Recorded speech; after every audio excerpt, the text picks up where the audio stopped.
Hello student, good afternoon to everyone. Now we start chemistry lecture, or in this lecture we study about GOC part 1. GOC part 1. ठीक है, तो कल मैंने आपको bond fusion के बारे में बता दिया था, इलेक्ट्रोफाइल न्यूक्लियोफाइल के बारे में बता दिया था। तो थोड़ा सा एक समराइज कर दे रहा हूं मैं कि कल मैंने पढ़ाया क्या गया था। जीओसी में पढ़ना क्या क्या है, जनरल ऑर्गेनिक केमिस्ट्री। तो एक ऑर्गेनिक केमिस्ट्री में हमें रिएक्शन, ऑर्गेनिक रिएक्शन होने के दौरान, ऑर्गेनिक रिएक्शन करके हमें प्रोडक्ट बनाना है। तो प्रोडक्ट बनाने के लिए हमें क्या क्या चीजें देखने होते हैं। तो हमने रिएक्टेंट लिया, रिएक्टेंट को सबस्ट्रेट बोलेंगे, जो अटैक करेगा उसको हम रिएजेंट बोलेंगे, और ये किसी सॉल्वेंट में होगा रिएक्शन, और यहां पर हमें प्रोडक्ट बनेगा या बाई प्लस और बाई प्रोडक्ट बनेगा। तो सबस्ट्रेट का पहले बॉन्ड फ्यूजन होगा, पहले इसका बॉन्ड टूटेगा, इसका पहले बॉन्ड टूटेगा। बॉन्ड टूटने के बाद इसके ऊपर या तो इलेक्ट्रोफाइल या तो न्यूक्लियोफाइल का अटैक होगा। This one is electrophile, this one is nucleophile. अगर ये इलेक्ट्रोफाइल है तो न्यूक्लियोफाइल अटैक करेगा, ये अगर न्यूक्लियोफाइल है तो इलेक्ट्रोफाइल अटैक करेगा। सॉल्वेंट या तो पोलर होगा या तो नॉन पोलर होगा। पोलर में भी दो टाइप होंगे, या तो पोलर प्रोटिक होगा या पोलर अप्रोटिक होगा। प्रोडक्ट में भी मेजर प्रोडक्ट होगा, माइनर प्रोडक्ट होगा। मेजर प्रोडक्ट में हम ऑप्टिकल एक्टिव देखेंगे, ऑप्टिकल एक्टिव है कि नहीं है, या जीआई शो कर रहा है या नहीं कर रहा है, उसका आरएस कॉन्फ़िगरेशन देखें। जो भी हमें चीजें पीछे से रिलेट होता जाएगा। तो यही चीजें हमें एक रिएक्शन, एक बॉन्ड को तोड़ना, उसके ऊपर अटैक करवाना, सॉल्वेंट के प्रेजेंस में हमें प्रोडक्ट बनाना, ये सब चीजें हम बोलते हैं रिएक्शन मैकेनिज्म। Reaction mechanism. जब बॉन्ड टूटता है तो उसके बाद जो हमें मिलता है उसको हम इंटरमीडिएट बोलते हैं। और इंटरमीडिएट को स्टेबिलिटी चेक करने के लिए हमने कल बताया था plus minus I inductive, plus minus hyper, plus minus mesomeric, plus minus resonance, ये हम स्टेबिलिटी इनसे चेक किया करते थे। तो कल हमने सबका समरी बता दिया था कि हम जीओसी पार्ट 1 में पढ़ते हैं। अब यही जीओसी पार्ट 2 में क्या होगा, उस रिएक्शन का टाइप अब आएगा कि ये एडिशन रिएक्शन है, सब्स्टिट्यूशन रिएक्शन है, या एलिमिनेशन रिएक्शन है, या रीअरेंजमेंट करना है। वो टाइप जीओसी 2 में हम पढ़ेंगे। तो हम जीओसी पार्ट 1 में ये सब पढ़ना था। तो फ्यूजन के बारे में हमने कल बता दिया था आपको, और इलेक्ट्रोफाइल और न्यूक्लियोफाइल में बता दिया था आपको मैं कि इलेक्ट्रोफाइल और न्यूक्लियोफाइल किसको बोलते हैं। तो हम इसमें सारे चीजें जीओसी में पहले फंडामेंटल सारी चीजें पढ़ लेंगे कि एक इलेक्ट्रोफाइल और न्यूक्लियोफाइल क्या क्या होता है, बॉन्ड फ्यूजन, होमोलाइटिक, हेट्रोलाइटिक क्या होता है, बॉन्ड फ्यूजन होने के बाद इलेक्ट्रोफाइल बनता है, न्यूक्लियोफाइल बनता है, रेडिकल्स बनता है, उसका स्टेबिलिटी हम कैसे चेक करेंगे। तो कल मैंने आपको बताया था, कल मैंने आपको बॉन्ड फ्यूजन पढ़ाया था। बॉन्ड फ्यूजन हमारा हो गया था। बॉन्ड फ्यूजन के दौरान कार्बोकेटाइन मिल रहे थे, कार्बोएनाइन मिल रहे थे, रेडिकल्स मिल रहा था, कार्बिन भी मिलेगा, कार्बिन। ठीक है, पहले थोड़ा सा समराइज कर दे रहा हूं मैं। अगर बॉन्ड फ्यूजन हुआ तो उसके बाद कार्बोकेटाइन मिल रहा था, कार्बोकेटाइन मिल रहा था, कार्बोएनाइन मिल रहा था, कार्बोएनाइन मिल रहा था, कार्बन रेडिकल्स मिल रहा था जिसको हम फ्री रेडिकल बोलते हैं। उसके अलावा और भी इंटरमीडिएट मिल सकते हैं, ये इंटरमीडिएट होते हैं जो बीच में बनते हैं, ये बीच में बनते हैं।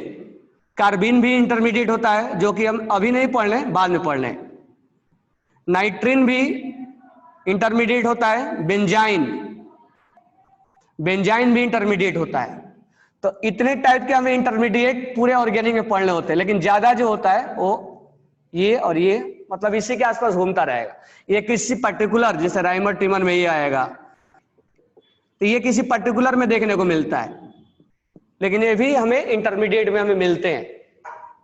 तो carbocation, carbanion, free radicals, carbene, nitrene और बेंजाइन, ये सब इंटरमीडिएट है। तो हम बॉन्ड फ्यूजन के दौरान ये सब हमें मिला था। ठीक है,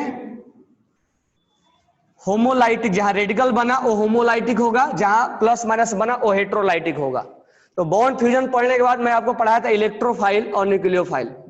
इलेक्ट्रोफाइल और न्यूक्लियोफाइल। न्यूक्लियोफाइल उसको बोलते हैं जहां इलेक्ट्रॉन रिच हो, एन यू से रिप्रेजेंट करेंगे और ये ई प्लस से।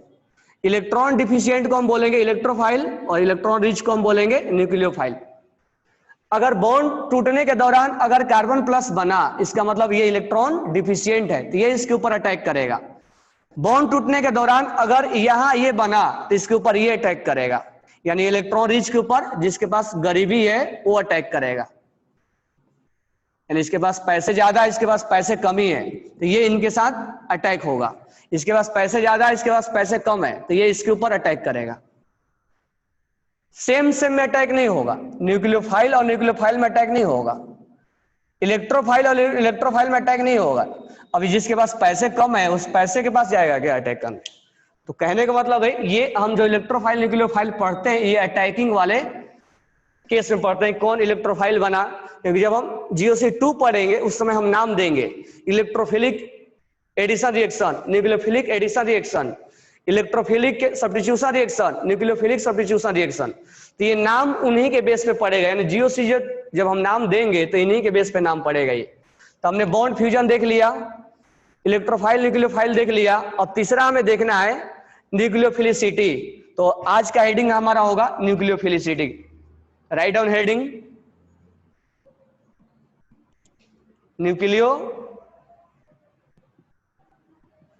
न्यूक्लियोफिलिसिटी, और ये अपने आप में भी एक इंपॉर्टेंट है न्यूक्लियोफिलिसिटी।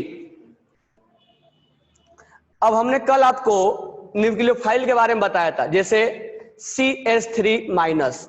न्यूक्लियोफाइल का किसको बोलेंगे? जो इलेक्ट्रॉन क्या होगा? रिच होगा। जो इलेक्ट्रॉन क्या होगा? रिच होगा। रिच कब कब होगा? जब उसके पास नेगेटिव चार्ज होगा, जब उसके पास लोन पेयर होगा, जब उसके पास मल्टीपल बॉन्ड होगा। जब उसके पास क्या होगा? मल्टीपल बॉन्ड होगा, उस केस में रिच होगा वो। जैसे CH3 माइनस, ये रिच है क्योंकि इसके पास निगेटिव है। निगेटिव मतलब 2 इलेक्ट्रॉन है, कहीं से खींच के लाया होगा 2 इलेक्ट्रॉन। अगर मान लो यहां पर हमने लिखा H माइनस, तो इसके पास इलेक्ट्रॉन रिच है। ये R माइनस लिखा एल्काइल ग्रुप, वो इलेक्ट्रॉन रिच है। अमोनिया लिखा मैंने, ये इलेक्ट्रॉन रिच है क्योंकि इसके पास लोन पेयर है। वाटर लिखा, ये इलेक्ट्रॉन रिच है। ठीक है, तो वाटर लिखा तो ये इलेक्ट्रॉन रिच है ये। अब यहां पर हमें चेक करना है न्यूक्लियोफिलिसिटी। अब न्यूक्लियोफिलिसिटी और इसमें हम एक देखेंगे बेसिक प्रॉपर्टीज। ठीक है, बेसिसिटी। बेसिसिटी तो हम दोनों को कंपेयर करके पढ़ेंगे। एक तरफ हम लिखेंगे न्यूक्लियोफिलिसिटी और एक तरफ लिखेंगे बेसिसिटी, लेकिन ये दोनों में थोड़ा बहुत डिफरेंट होगा। तो हम वही आज का हमारा आज टॉपिक होगा nucleophilicity and basicity.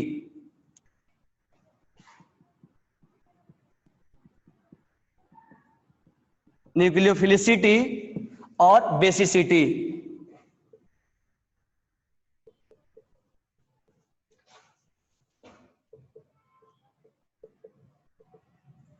Nucleophilicity and basicity. अब ध्यान देना, ये हमारा है न्यूक्लियोफाइल। अब दोनों में डिफरेंस क्या है? न्यूक्लियोफिलिसिटी और बेसिसिटी में डिफरेंस क्या है? तो मान लो ये हमारा है न्यूक्लियोफाइल, जिसे हमने लिया CH3 माइनस, ये हमने लिया। जब इसके पास इलेक्ट्रॉन रिच है तो ये कहां अटैक करेगा? इलेक्ट्रोफाइल पे। ठीक है, अब यहां पर हमने लिया CH3 माइनस, ये कहां अटैक करेगा? ये भी इलेक्ट्रोफाइल पे करेगा जहां इलेक्ट्रॉन्स की कमी होगी। ये कहां अटैक करेगा? जहां इलेक्ट्रॉन्स की कमी होगी। अब ये जो कमी होगा, अगर ये हाइड्रोजन छोड़ के कोई और इलेक्ट्रोफाइल है, एक्सेप्ट हाइड्रोजन, एक्सेप्ट हाइड्रोजन, कोई और इलेक्ट्रोफाइल है जैसे कार्बन वाला यहाँ पर प्लस है तो ये इसके ऊपर अटैक करेगा, तो उस केस में हम उसको बोलेंगे ये न्यूक्लियोफाइल है। लेकिन जब यहां पर ये अटैक करेगा इलेक्ट्रोफाइल पे और यहां स्पेशल केस होगा हाइड्रोजन, उस केस में हम बोल देंगे ये एसिड का काम करेगा, यानी लुईस एसिड, और ये लुईस बेस होगा, लुईस बेस होगा और ये लुईस एसिड होगा। तो इसलिए इसको बेसिसिटी बोला जाता है। ये क्या होगा, लुईस, सॉरी यहां पर लोन पेयर डोनेट करेगा, ये लुईस बेस होगा और ये लुईस एसिड होगा। तो ये इसके ऊपर लोन पेयर अपना डोनेट करेगा और जाके बॉन्ड बनाएगा। तो कहने का मतलब है इस केस में ये जो न्यूक्लियोफाइल है, न्यूक्लियोफाइल जो है इसको हम न्यूक्लियोफाइल नहीं बोल के अब इसको हम बेस बोलेंगे, बेस, यानी ये लुईस बेस हो गया। यानी केवल अटैकिंग अलग होने की वजह से ये अगर स्पेशलाइज हाइड्रोजन होगा तो ये लुईस बेस का काम करेगा, मतलब उसको हम बेसिसिटी डिफाइन करेंगे कि वो बेसिसिटी है। अगर हाइड्रोजन के अलावा कोई और है इलेक्ट्रोफाइल तो हम उसको बोलेंगे ये न्यूक्लियोफिलिक है।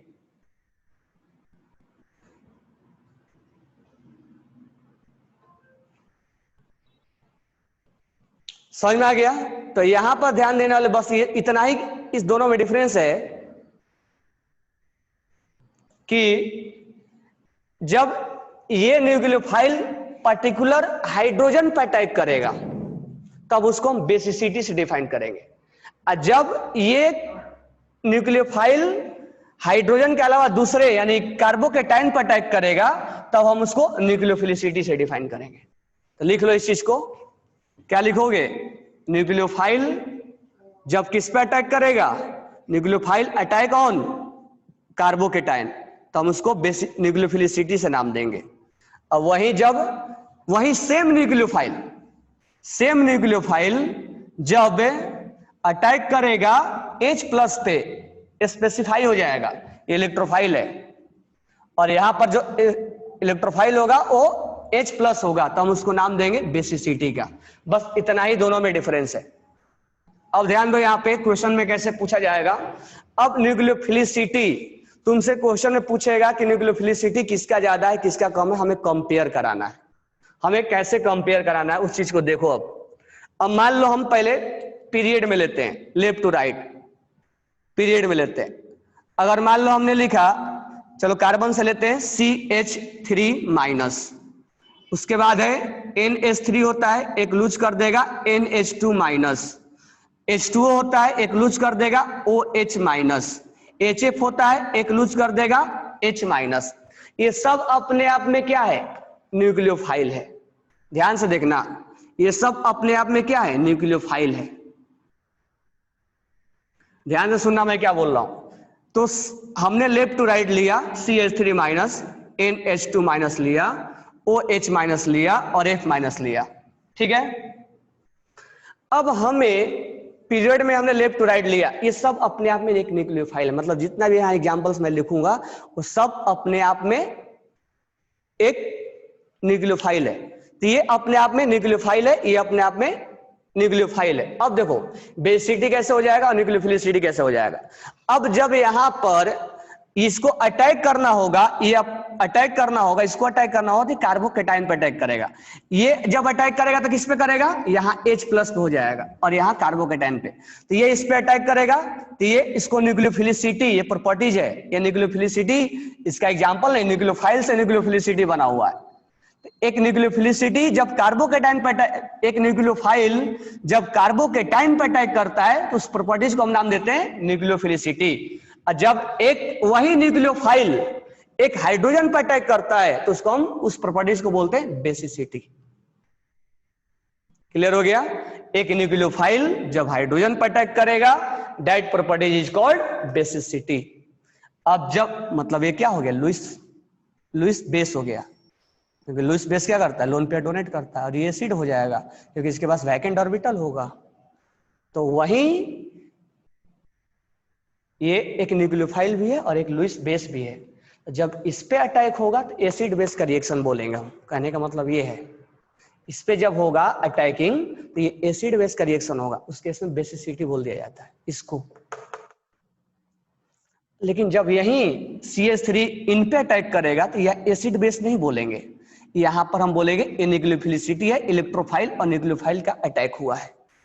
वहीं जब ये अटैक इन पे कर लेगा तो ये लुईस एसिड और लुईस बेस और लुईस एसिड का एक रिएक्शन हो जाएगा और एसिड बेस का रिएक्शन हो जाएगा। अब ध्यान से देखना, तुमसे क्वेश्चन में पूछेगा तो न्यूक्लियोफिलिसिटी समझ में आ गया, एक लाइन में है, कोई भी न्यूक्लियोफाइल अगर कार्बोकेटाइन पर अटैक करता है तो न्यूक्लियोफाइल है, वही न्यूक्लियोफाइल हाइड्रोजन पर अटैक करता है तो बेस है। बस इतना ही ध्यान रखना है कि अगर एक न्यूक्लियोफाइल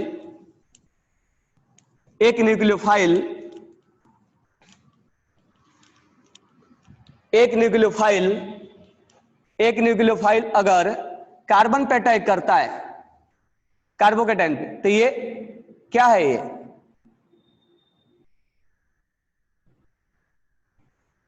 न्यूक्लियोफाइल है। वही न्यूक्लियोफाइल जब H प्लस पे अटैक कर लेगा तो उसको बोलेंगे बेस। बस इतना ही डिफरेंस है। और इस प्रॉपर्टीज को नाम दे देते हैं न्यूक्लियोफिलिसिटी, इस प्रॉपर्टीज को नाम दे देते हैं बेसिसिटी। बात खत्म हो जाती है। अब ध्यान भैया,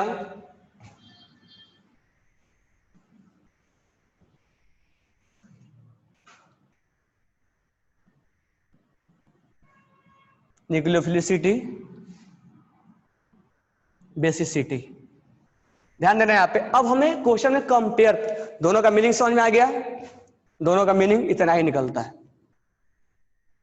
कार्बोकेटाइन पर अटैक करेगा वो न्यूक्लियोफाइल तो इलेक्ट्रोफाइल न्यूक्लियोफाइल रिएक्शन होगा, वही न्यूक्लियोफाइल जब हाइड्रोजन पर अटैक करेगा एसिड बेस का रिएक्शन हो जाएगा। ये तुम्हारा हो जाएगा एसिड, क्योंकि इसके पास वैकेंट ऑर्बिटल है और इसके पास क्या है, लोन पेयर है। तो जब ये इसको देने लग जाएगा तो एसिड बेस का एक रिएक्शन हो जाएगा और ये क्या है, इलेक्ट्रोफाइल है। तो जब एक न्यूक्लियोफाइल इलेक्ट्रोफाइल से अटैच होता है तो ये न्यूक्लियोफाइल बोलेंगे और इसके प्रॉपर्टीज को न्यूक्लियोफिलिसिटी बोलेंगे। जब एक न्यूक्लियोफाइल इलेक्ट्रोफाइल पर अटैक करता है, ये भी इलेक्ट्रोफाइल ही है, लेकिन ये इलेक्ट्रोफाइल स्पेशल है H प्लस। तो जब ये इस पर अटैक कर लेगा तो इसको हम बोलेंगे एसिड बेस का रिएक्शन और इसको हम बेसिसिटी का नाम देंगे, इस प्रॉपर्टीज को हम बेसिसिटी का नाम देंगे। अब ध्यान से सुनना, ये हो गया हमारा डेफिनेशन। अब हम बात करते हैं न्यूक्लियोफिलिसिटी और बेसिसिटी में कंपेयर करते हैं कि कौन अच्छा न्यूक्लियोफाइल है और कौन अच्छा बेसिक है, मतलब कौन जल्दी से अटैक करेगा। तो हम जो दोनों में डिफरेंस लिखे हैं वो ये है कि न्यूक्लियोफिलिसिटी चेक करना है, तो हमने लेफ्ट टू राइट पहले देख रहे हैं, तो लेफ्ट टू राइट जब देख रहे हैं तो न्यूक्लियोफिलिसिटी हमें चेक करना है। मतलब न्यूक्लियोफिलिसिटी का मतलब क्या हुआ, एक न्यूक्लियोफाइल इलेक्ट्रोफाइल पे अटैक किया। अब मुझे बताओ, जब न्यूक्लियोफाइल उस इलेक्ट्रोफाइल पे अटैक करेगा तो न्यूक्लियोफाइल तो खुद परेशान है, वो खुद परेशान है और इलेक्ट्रोफाइल भी खुद परेशान है। क्यों? क्योंकि इस पे पॉजिटिव और निगेटिव है। देखो ध्यान से एक चीज, सोडियम अनस्टेबल है। क्यों अनस्टेबल है? क्योंकि इसका ऑक्टेट नहीं कंप्लीट है। अब मैं ऑक्टेट कंप्लीट कर दूं, इसका एक लूज कर दूं, क्या ये स्टेबल बन गया? नहीं, ये भी अनस्टेबल है, लेकिन ये चार्ज के अकॉर्डिंग अनस्टेबल है। ऑक्टेट के अकॉर्डिंग ये स्टेबल है, तो this one is stable according to charge, क्योंकि यहां चार्ज नहीं है, but this one is unstable according to octet. अब यहां सुनना, this one is stable according to octet but this one is not stable according to charge. Charge की वजह से परेशान है ये, इसको चार्ज नहीं चाहिए। क्लोरीन ऑक्टेट के अनुसार से अनस्टेबल है, लेकिन चार्ज के अनुसार से ये स्टेबल है। चलो ऑक्टेट कंप्लीट कर देते इसका। ऑक्टेट कंप्लीट हो गया इसका, क्या स्टेबल हो गया? फिर रिएक्शन क्यों करेगा ये? जब स्टेबल चीज रिएक्शन ही नहीं करते हैं, ये तो इसका इनर्ट गैस कॉन्फ़िगरेशन हो गया, फिर रिएक्शन क्यों करेगा ये? इसका मतलब ये परेशान है इसलिए क्योंकि इसके ऊपर चार्ज है। तो ये this one is unstable according to charge और this one is stable according to octet. तो कहने का मतलब ये है कि ऑर्गेनिक में इतना बस जान जाना कि प्लस और माइनस इसकी बोझ की तरह होता है, ये अपना बोझ हटाना चाहते हैं और दोनों कंबाइंड हो जाएंगे और रिएक्शन करके बॉन्ड बना लेगा, चार्ज कैंसिल हो जाएगा। यानी अगर ऑर्गेनिक में कहीं भी प्लस और माइनस आता है उसके बोझ के लिए। अगर Na प्लस है, Na प्लस और Cl माइनस, अगर एक इलेक्ट्रोफाइल है, ये परेशान है क्योंकि इसके पे चार्ज है और चार्ज में इसके पास इलेक्ट्रॉन्स की कमी है। एक न्यूक्लियोफाइल भी परेशान है क्योंकि इसके पास इलेक्ट्रॉन्स ज्यादा हो गए। तो एक ये परेशान है क्योंकि इसके पास पैसे ही नहीं है, और ये इसलिए परेशान है क्योंकि इसके पास पैसे बहुत है। लेकिन दोनों ही केस में परेशानी होगी, पैसे हो या ना हो, पैसे नहीं भी हो तो परेशानी और पैसे बहुत ज्यादा हो भी हो तो भी परेशानी, तो दोनों ही केस में परेशानी होगी। तो कहने का मतलब ये है कि यहां पर अगर मैं जब जब नाम लूं इलेक्ट्रोफाइल या न्यूक्लियोफाइल का, तो सोच लो अनस्टेबल है और रिएक्शन पे अटैक करेगा, इसीलिए अटैकिंग होता है वहां। अगर मैं यहां पर देखूं एक न्यूक्लियोफाइल किसी इलेक्ट्रोफाइल पे अटैक मारता है क्योंकि इसके पास ये बहुत ज्यादा इलेक्ट्रॉन है, इसके पास इलेक्ट्रॉन नहीं है, तो रिएक्शन होगा। अब मुझे यहां पर इस न्यूक्लियोफाइल पे इस पे जल्दी अटैक करवाना है, जितना ज्यादा से ज्यादा जल्दी अटैक हो जाए उतना ही रिएक्शन में प्रोडक्ट जल्दी बन जाएगा।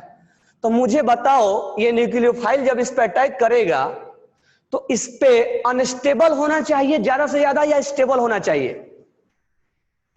ये न्यूक्लियोफाइल स्टेबल होना चाहिए ज्यादा से ज्यादा, मोर स्टेबल होना चाहिए या मोर अनस्टेबल होना चाहिए? क्या तुम्हारे अकॉर्डिंग क्या होना चाहिए? मोर स्टेबल होना चाहिए कि मोर अनस्टेबल होना चाहिए? ठीक है, सबने बोला मोर अनस्टेबल, किसी ने स्टेबल बोला। अब स्टेबल क्यों होगा? अब ऐसे सोचो, मैं बहुत परेशान हूं, ये बहुत, अगर ये स्टेबल होगा तो ये अटैक करने नहीं जाएगा ना, जल्दी प्रोडक्ट ही नहीं बनेगा। जब ये स्टेबल है तो फिर इसके पास ये क्यों जाएगा?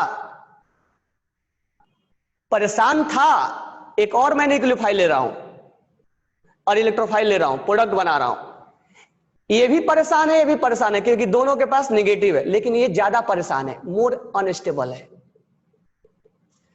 तो अब मुझे बताओ ये जल्दी इस पे अटैक मारेगा कि ये जल्दी अटैक मारेगा? तो तुम्हारा कंसेप्ट क्या बोलता है?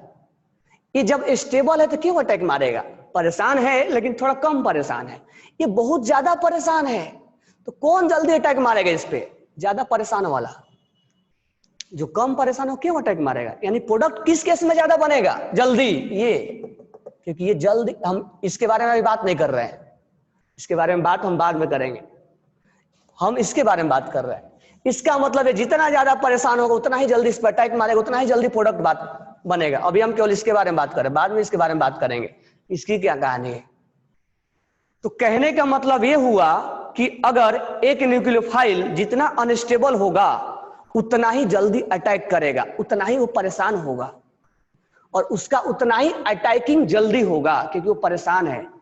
तो इस लाइन को जो मैं लाइन बोल रहा हूं ध्यान रखना, ऑर्गेनिक में सब चीजें जो होता है वो इंपॉर्टेंट हो जाता है। तो कहने का मतलब है एक न्यूक्लियोफाइल ये परेशान है या नहीं है? ये परेशान है। अब ये जितना अनस्टेबल होगा उतना ही इसका रिएक्शन फास्ट होगा, जल्दी अटैक मारेगा, फास्ट अटैक मारेगा। यानी जितना अनस्टेबल होगा उतना ही फास्ट अटैकिंग होगा, किसके ऊपर? ऑन इलेक्ट्रोफाइल के ऊपर, और उतना ही फास्ट प्रोडक्ट बनेगा। और प्रोडक्ट बनने का मतलब स्टेबल हो जाना। तो ये जितना परेशान होगा यहां स्टेबल नहीं होना, इसको प्रोडक्ट बन के स्टेबल बनना है। तो कहने का मतलब है कि न्यूक्लियोफाइल जितना परेशान होगा उतना ही अटैकिंग जल्दी होगा, और अटैकिंग जल्दी होगा तो उतना ही जल्दी प्रोडक्ट बन के वो स्टेबल बन जाएगा। क्योंकि जब तक प्रोडक्ट नहीं बनेगा तब तक स्टेबल नहीं बनता रहेगा, वो घूमता रहेगा। अब अगर स्टेबल है यहां पर थोड़ा सा, उसको तो बनना यहां है, अब थोड़ा सा स्टेबल है तो जल्दी नहीं भागेगा, जब तक स्टेबल है तब तक वो आगे नहीं जाएगा, क्योंकि वो थोड़ा सा फील अपने आप को स्टेबल फील कर रहा है, तो जल्दी अटैक नहीं करेगा, जल्दी नहीं करेगा तो जल्दी प्रोडक्ट नहीं बनेगा उसका, और जल्दी प्रोडक्ट नहीं बनेगा तो जल्दी स्टेबिलिटी नहीं मिलेगी। यानी एक न्यूक्लियोफाइल को अनस्टेबल होना पड़ेगा, और जितना ज्यादा अनस्टेबल होगा वही इसकी न्यूक्लियोफिलिसिटी को बताता है। यानी तुमसे क्वेश्चन में पूछेगा कि न्यूक्लियोफिलिसिटी किसका ज्यादा है, तो तुम क्या चुनोगे, अनस्टेबल चुनोगे, तो तुम चुनोगे अनस्टेबल न्यूक्लियोफाइल चुनोगे। बस यही लाइन ध्यान में रखना है। तुमसे बोलेगा कंपेयर न्यूक्लियोफिलिसिटी, कंपेयर करो, तो तुम क्या चुनोगे, अनस्टेबल न्यूक्लियोफाइल चुनोगे। ये समझ में आ गया क्यों? क्योंकि जितना परेशान होगा उतना अटैकिंग ज्यादा होगा। अब बात रहा, अब यहां से इनऑर्गेनिक स्टार्ट हो जाएगा तुम्हारा। बात रहा कि अनस्टेबल कैसे पहचानेंगे, तो हम अनस्टेबल पहचानने का पहला तरीका मैं तुम्हें बता रहा हूं। मोर इलेक्ट्रोनेगेटिव पे निगेटिव अच्छा लगता है, और मोर इलेक्ट्रोनेगेटिव पे निगेटिव अच्छा लगता है, और लेस इलेक्ट्रोनेगेटिव पे पॉजिटिव अच्छा लगता है। जैसे सोडियम, सोडियम पे माइनस अच्छा लगेगा, फ्लोरीन पे प्लस अच्छा लगेगा नहीं। इसका मतलब यह है कि अगर फ्लोरीन पे माइनस लगा वो परेशान नहीं है, लेकिन सोडियम पे माइनस लगा दो तो परेशान हो जाएगा ये, क्योंकि ये यहां स्टेबल फील करता है, यहां नहीं। तो कहने का मतलब है मोर इलेक्ट्रोनेगेटिव पे अगर नेगेटिव रहा तो स्टेबल होगा। एक लाइन बस ध्यान में रखना, ये लाइन। अगर मैं कार्बन पे नेगेटिव लगाऊं, ऑक्सीजन पे नेगेटिव लगाऊं, बीसी नाइट्रोजन पे लगा दो, ऑक्सीजन पे लगा दो, फ्लोरीन, सबसे अच्छा स्टेबल कौन फील करेगा अपने आप में? सबसे अच्छा स्टेबल कौन फील करेगा? ये फील करेगा, क्योंकि मोर इलेक्ट्रोनेगेटिव पे नेगेटिव वाला स्टेबल फील करता है, ये स्टेबल होगा। इस पे कार्बन पे माइनस लगा दोगे या सोडियम पे माइनस लगा दोगे, परेशान हो जाएगा। तो मोर इलेक्ट्रोनेगेटिव पे स्टेबल अच्छा लगता है, या अच्छा लगने का मतलब वो स्टेबल होता है, ठीक है। तो हमें न्यूक्लियोफिलिसिटी में क्या ढूंढना होता है? अनस्टेबिलिटी। अब यहां पर ये मेरे को बताओ, इनमें चार्ज कहां लगा हुआ है? कार्बन पे, नाइट्रोजन पे, ऑक्सीजन पे, फ्लोरीन पे। तो मुझे बताओ सबसे परेशान कौन है? जो परेशान है उसका न्यूक्लियोफिलिसिटी ज्यादा है, जो परेशान है उसका न्यूक्लियोफिलिसिटी ज्यादा है।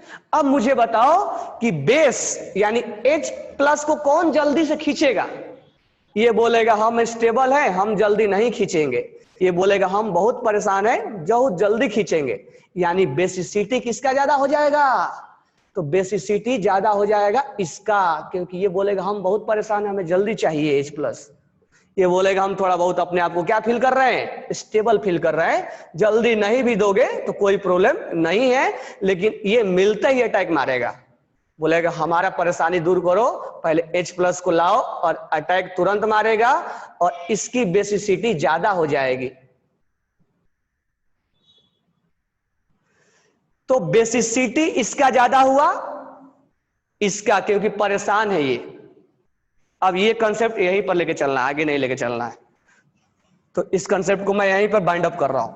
तो लेफ्ट टू राइट अगर हम जाएंगे तो न्यूक्लियोफिलिसिटी घटेगा। तो पीरियड में लेफ्ट टू राइट जाएंगे तो न्यूक्लियोफिलिसिटी, मैं शॉर्ट में लिख दे रहा हूं, घटेगा। और लेफ्ट टू राइट जाएंगे तो, लेफ्ट टू राइट जाओगे तो कौन अच्छा ये बताओ मेरे को, लुईस बेस कौन है? लुईस बेस कौन अच्छा है इसमें? कौन लुईस बेस अच्छा है? ये वाला कि ये वाला? तो लुईस बेस किसको बोलते हो? जो लोन पेयर को डोनेट करता है। तो मुझे बताओ कल जल्दी से कौन डोनेट करेगा? जल्दी से कौन डोनेट करेगा? ये है ये।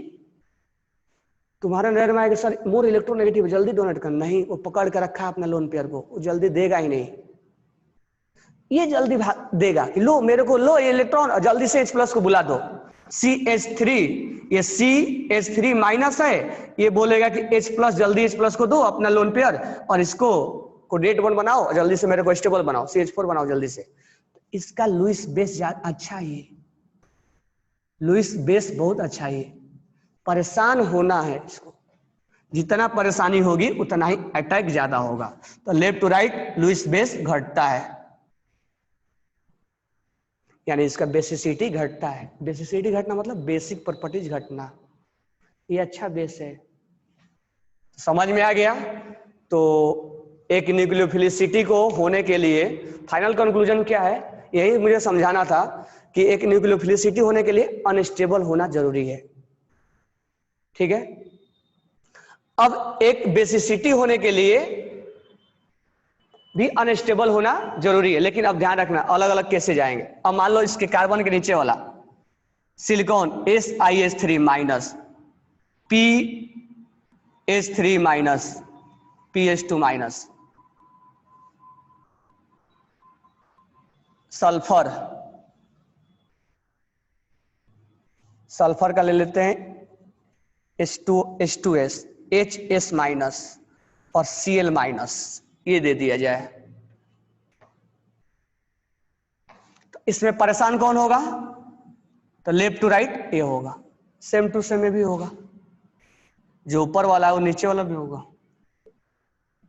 ये पहले लिख लो, फिर हम इसको डस्टिंग करके एक दूसरा कंसेप्ट लेके आते हैं। तो ये हमने लेफ्ट टू राइट बात किया, पीरियड नंबर सेकंड के बारे में बात की और पीरियड नंबर थर्ड के बारे में बात किया, न्यूक्लियोफिलिसिटी और बेसिसिटी। लेकिन हर बार ये दोनों सेम नहीं रहेंगे, ये यहां पर सेम है, हो सकता है ये इसका सीक्वेंस और इसका सीक्वेंस आगे वाला क्वेश्चन में अलग हो जाए।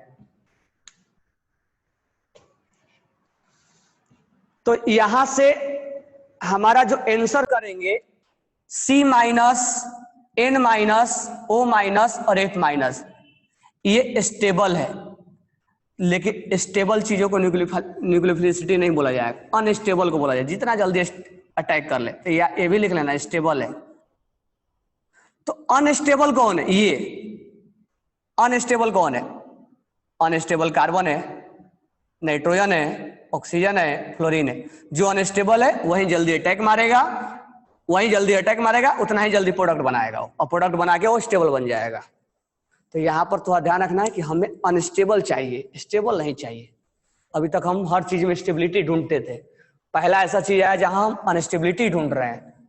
तो हमारा पहला कंसेप्ट खत्म हो गया। अब हमारा लेफ्ट टू राइट है, अब टॉप टू बॉटम बात करेंगे, बेसिसिटी और इसका। तो मैं ऊपर लिख रहा हूं टॉप टू बॉटम। अब यहां ध्यान दो, टॉप टू बॉटम अगर मैंने F माइनस ले लिया, Cl माइनस ले लिया, Br माइनस ले लिया और आयोडीन माइनस ले लिया, न्यूक्लियोफिलिसिटी और बेसिसिटी दोनों हम कंपेयर करा रहे हैं। अब यहां पर कंसेप्ट जो है वो उल्टा पड़ जाता है, मोर इलेक्ट्रोनेगेटिव मोर स्टेबल, यहां वाला कंसेप्ट गलत हो जाता है। More electronegative more stable, more stable, ये कंसेप्ट यहां गलत पड़ जाता है। ये केवल लेफ्ट टू राइट ही काम करता है। अब ऐसा क्यों, अब अगर हम बात करें मोर इलेक्ट्रोनेगेटिव मोर स्टेबल, तो फ्लोरीन ज्यादा स्टेबल होना चाहिए, लेकिन गलती हो जाता है, यहां स्टेबल जो है इस कंसेप्ट से फ्लोरीन ज्यादा होना चाहिए, लेकिन ये गलत है, स्टेबल जो है वो आयोडीन होता है।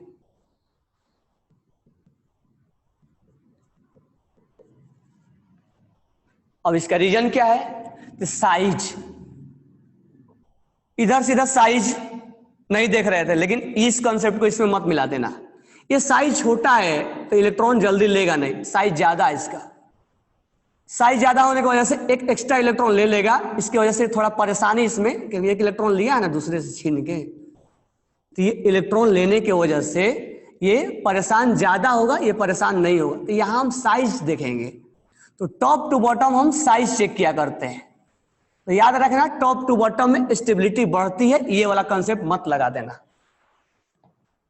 तो टॉप टू बॉटम में स्टेबिलिटी इनका ज्यादा होता है, इसका। अगर तुमसे बोला जाए कि इनमें न्यूक्लियोफिलिसिटी निकालो, तो न्यूक्लियोफिलिसिटी किसका होगा, तो स्टेबल है तो हमें अनस्टेबल ढूंढना है, F minus, Cl minus, Br minus और आयोडीन माइनस। तो हमें यहां पर न्यूक्लियोफिलिसिटी जो हो जाएगा ये हो गया आपका गलत, ये न्यूक्लियोफिलिसिटी यहां पर, ये अब यहां पर ऐसे जाएगा। अभी इसको बता रहा हूं रीजन क्या है इसका।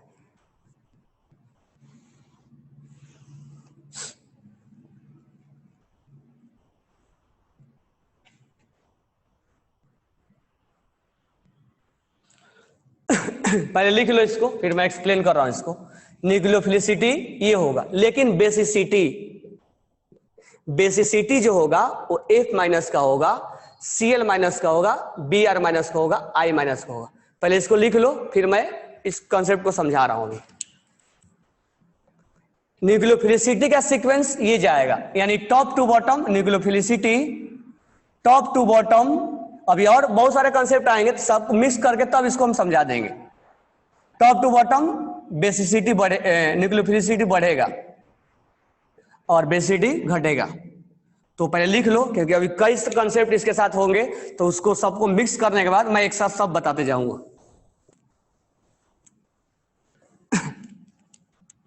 चलो, तो ये टॉप टू बॉटम न्यूक्लियोफिलिसिटी बढ़ गया और टॉप टू बॉटम बेसिसिटी घट गया।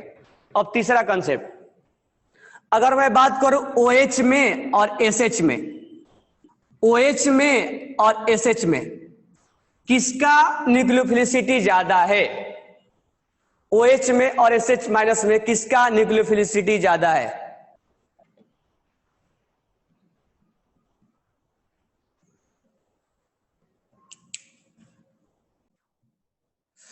अब यहां ध्यान देते हैं, OH और SH में SH का ज्यादा होगा, टॉप टू बॉटम क्या होगा?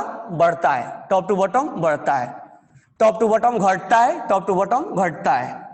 अब यहां कंसेप्ट पे आ जाओ, RO और OH, हमने हाइड्रोजन को हटा के एल्काइल ग्रुप लगा दी। अब ध्यान देना, ये जो आगे हम पढ़ेंगे इलेक्ट्रॉन देने का काम करता है और ये परेशान हो जाएगा। ये यहां पर जो ऑक्सीजन लगा हुआ है और यहां जो हाइड्रोजन है ये कम देगा, इसको देने का पावर ज्यादा है। तो ये हम इंडक्टिव में ही देखने वाले हैं। तो ये जब ज्यादा देगा तो ये परेशान हो जाएगा, और परेशान वाला ज्यादा अच्छा खासा न्यूक्लियोफाइल होता है। और यहां भी सेम टू सेम ऐसा ही होगा, यानी सेम अगर आ गया, सेम ऑक्सीजन ऑक्सीजन, तो एल्काइल ग्रुप वाला जीत जाएगा। और इस चीज को हम इंडक्टिव में सिखाएंगे तुम्हें कि ये परेशान कैसे इसको परेशानी बढ़ा रहा है, क्योंकि ये इलेक्ट्रॉन देने का काम करता है। अभी नहीं समझ में आएगा कैसे इलेक्ट्रॉन दे रहा है, इंडक्टिव इफेक्ट में समझाऊंगा कि इलेक्ट्रॉन दे कैसे रहा है। तो अगर RO है और OH है, तो RO इज गुड न्यूक्लियोफाइल या न्यूक्लियोफिलिसिटी देन OH, और RO is good base than OH। तो ये अच्छा खासा लुईस बेस है देन OH। ठीक है, इस चीज को मैं वन बाय वन धीरे धीरे इंडक्टिव इफेक्ट में आएगा। तो कंसेप्ट पहले जान लो कि क्या क्या कैसे कैसे चेक करना, फिर वन बाय वन हम सारे चीजें वन बाय वन फिर से हम देख लेंगे। ठीक है, नेक्स्ट जो है, अगर मैं बोलू RC double bond O minus, PHO minus, OH minus और R minus, RO minus, same to same इसमें भी है। अब हम कैसे चेक करेंगे कि कौन अच्छा न्यूक्लियोफाइल? अच्छा न्यूक्लियोफाइल मतलब जल्दी से अटैक कौन करेगा, न्यूक्लियोफिलिसिटी किसका अच्छा है, मतलब जल्दी अटैक कौन करेगा चारों में। अब हम रिएक्शन अभी करा नहीं रहे हैं, फिर भी हम देख रहे हैं कि अटैकिंग किसका ज्यादा होगा, कौन जल्दी अटैक मारेगा। एक रिएक्शन करने के दौरान ये हमारे सामने 4 ऑप्शन आ गए ABCD। अब तुमसे पूछेगा कौन रिएक्शन फास्ट होगा। अब फास्ट कराना है तो न्यूक्लियोफाइल को क्या होना पड़ेगा? अनस्टेबल होना पड़ेगा। स्टेबल नहीं, प्रोडक्ट बना के स्टेबल हो वो सही है। रिएक्टेंट साइड अनस्टेबिलिटी चलता है, क्योंकि जल्दी से अटैक करके वो प्रोडक्ट बनाना है उसको। अब इसमें अनस्टेबिलिटी चेक करना है, तो यहां पर ध्यान दो, ये C double bond O minus और यह R, PH फिनाइल और यहां O माइनस है, और ये OH माइनस RO माइनस है। अब देखो यहां रिजोनेंस हो रहा है, अभी डबल सिंगल नेगेटिव थोड़ा बहुत तो जानते, यहां रिजोनेंस हो रहा है। अब यहां रिजोनेंस हो रहा है, डबल सिंगल नेगेटिव, यहां भी रिजोनेंस हो रहा है। यहां ये इलेक्ट्रॉन इसको, ये R जो है इसको देगा, ये इंडक्टिव होगा, प्लस I होगा, हालांकि इसको आगे मैं पढ़ाऊंगा। अब रिजोनेंस होने की वजह से ये जो नेगेटिव है ज्यादा परेशान नहीं होगा, क्योंकि रिजोनेंस स्टेबिलिटी देता है, ये स्टेबल हो जाएगा, ये भी स्टेबल हो जाएगा। अब ये और इसमें ये अनस्टेबल हो जाएगा, क्योंकि ये एक तो परेशान था नेगेटिव की वजह से, और ये और इसको दे दिया। मान लो यहाँ पानी भरा हुआ है और कोई पानी लाके डाल दे, एक तो घर में बाढ़ की वजह से पानी भरा हुआ है, कोई और पानी लाके डाल दे और परेशान हो जाएगा वो। एक तो पानी इसके पास ऑलरेडी पानी पड़ा हुआ है, ये और दे रहा है इसको, अनस्टेबल हो जाएगा। अनस्टेबल ही हमारे लिए अच्छा होता है, इन दोनों में तो ये अच्छा होगा। अब बात करते हैं कि इनमें रेजोनेंस हो रहा है और इसमें नहीं हो रहा, तो थोड़ा यहाँ रेजोनेंस का कंसेप्ट आएगा। जिसमें रेजोनेंस होगा जिसमें नहीं होगा, तो रेजोनेंस वाला स्टेबल होगा। अब दोनों में रेजोनेंस हो रहा है, तो दोनों में कौन जीतेगा? तो देखो इसमें ऑक्सीजन और ऑक्सीजन के बीच में रेजोनेंस होगा, तो ये ऑक्सीजन वाला मोर स्टेबल होता है। तो ये चीजें हम रेजोनेंस में समझाएंगे। ये स्टेबल होगा लेकिन थोड़ा लेस स्टेबल होगा इसके कंपेयर में। अब देखो इसकी परेशानी को ये बढ़ा रहा है। आर जो है इलेक्ट्रॉन देने का काम करता है और इलेक्ट्रॉन देके इसको परेशानी को बढ़ा रहा है, इसलिए अनस्टेबल है। OH यहां ज्यादा नहीं दे रहा है, यहां रेजोनेंस नहीं है, तो रेजोनेंस वाला ज्यादा स्टेबल होते हैं। एक तरफ विदाउट रेजोनेंस, एक तरफ रेजोनेंस, तो रेजोनेंस जिसमें है वो स्टेबल है और जिसमें रेजोनेंस नहीं है वो अनस्टेबल है। दोनों में से ये अनस्टेबल है। अब रेजोनेंस और रेजोनेंस में ये जो रेजोनेंस हो रहा है वो दो ऑक्सीजन के बीच में हो रहा है, तो ये ज्यादा स्टेबल है। इस चीज को हम आगे पढ़ने वाले हैं। अब ये जो है थोड़ा लेस स्टेबल है, तो सबसे अनस्टेबल कौन होगा? ये वाला, इसीलिए इसका न्यूक्लियोफिलिसिटी ज्यादा होगा। अब बात रहा कि सर हम रेजोनेंस, रेजोनेंस अभी आगे आने वाला है, तो न्यूक्लियोफिलिसिटी किसका ज्यादा हो जाएगा? RO का।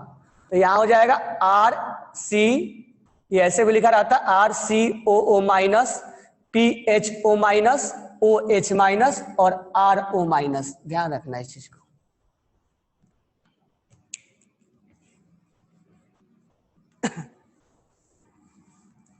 नेक्स्ट पॉइंट, तो कहने का मतलब ये है कि जो स्टेबिलिटी है वो कई तरीके से दिखाया जाता है। अब यहां जो अनस्टेबिलिटी है, यहां अब स्टेबिलिटी और अनस्टेबिलिटी और रेजोनेंस के थ्रू दिखाएगा। अब नेक्स्ट देखो, H2O और OH माइनस, इसके पास भी लोन पेयर है, मतलब दो इलेक्ट्रॉन इसके पास भी है। अब अच्छा खासा न्यूक्लियोफाइल कौन है? एक अच्छा न्यूक्लियोफाइल कौन है और एक अच्छा बेस कौन है? H2O में और OH में एक अच्छा बेस कौन है? तो अब देखो यहां परेशान कौन है? तो परेशान ये है, क्यों? एक न्यूट्रल चीज, ये न्यूट्रल है, बोले तो इस पे चार्ज नहीं है, नो चार्ज, कोई चार्ज नहीं है, और ये चार्ज है इस पे, तो चार्ज की वजह से ये परेशान होगा, अनस्टेबल होगा। चार्ज की वजह से मैं बोल रहा हूं, तो यहां जो हम स्टेबिलिटी बोल रहे हैं वो चार्ज की वजह से बोल रहा हूं। इस पे नो चार्ज, इस पे चार्ज, इसीलिए ये अनस्टेबल होगा, और ये लेस मतलब ये स्टेबल है, तो इसका न्यूक्लियोफिलिसिटी ज्यादा होगा और ये इसका न्यूक्लियोफिलिसिटी कम होगा, मतलब ये जल्दी अटैक मारेगा। अगर हम बेस के बारे में बोले तो जल्दी से H+ को अटैक करेगा, यानी H+ को कौन जल्दी लोन पेयर देगा? ये देगा या ये देगा? तो हम बोलेंगे ये देगा जल्दी लोन पेयर। तो this one is good Lewis base. देखिए लुईस बेस जानने के लिए ये भी बहुत अच्छा। तो यहां हमने कैसे चेक किया? एक चार्जलेस और एक चार्ज के ऊपर। चार्ज वाला ज्यादा स्टेबल अनस्टेबल होता है एज कंपेयर टू जिसपे चार्ज नहीं हो, ठीक है। वहीं अगर मैं बोल दूं NH3 और NH2 माइनस, इसके पास भी लोन पेयर है, इसके पास भी लोन पेयर है, तो अनस्टेबल कौन हुआ? ये अनस्टेबल कौन हुआ? ये, ठीक है। अब नेक्स्ट तो स्टेबिलिटी इस तरह से देखा जाता है, ठीक है। आपका लेक्चर का टाइम हो गया, तो इसको अच्छे से थोड़ा करना कि अनस्टेबिलिटी कैसे चेक किया जाएगा। तो अनस्टेबिलिटी चेक करने के सब तरीके हैं। Okay, thanks to all.